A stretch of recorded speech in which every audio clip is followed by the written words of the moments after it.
We do have people in the community who are very generous and help us on a weekly and monthly basis, but we need more of them because there are more and more of these cases.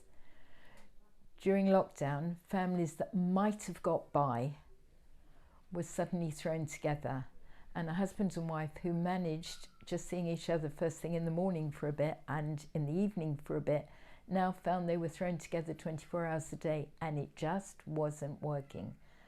And the korbanos, the ones who really suffer from this, are the children, because they're left walking on eggshells. What can I do to stop mummy shouting at daddy? What can I do to stop daddy shouting at mummy? It must be my fault. If I would be better, things would be easier. And then mummy and daddy decide they don't want to live together, and a child is left struggling. Well, who do I go to? Do I go to mummy or do I go to daddy? And these children are broken and they need rebuilding and they need strengthening. And that's one of the things that we do. We recently had a case that's ongoing where we were approached by a friend of the family to say that Barnet Social Services were threatening to remove a child. And was there anything we could do to help? And it's very hard when you're brought in when the deed is almost done.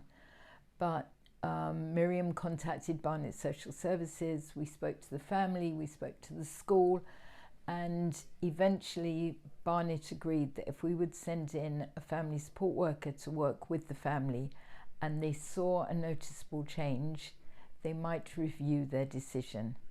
We've been working with this family for over 6 months now, and there has been a change. The case goes to court in a few months' time. Whether the change will be sufficient, we don't know, but we know that we've done the best we can for that family, and that's all we can do. We have other cases where there are children with severe behavioural needs, behavioural challenges that have caused them to be out of school for over a year.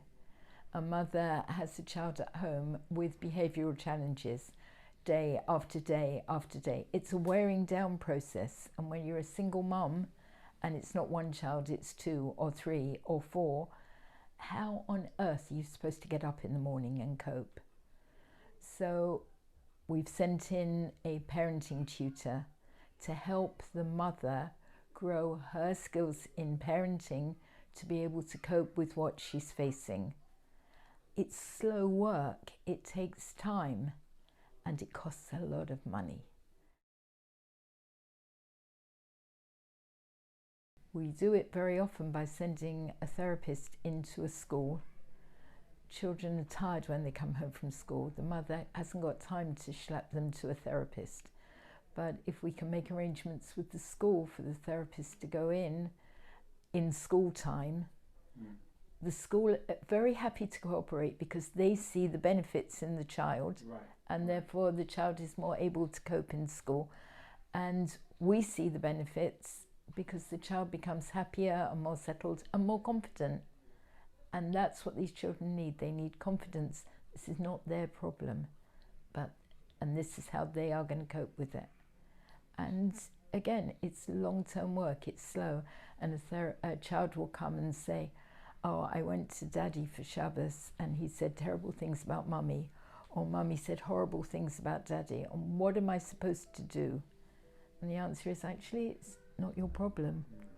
But for a child to understand that is very difficult.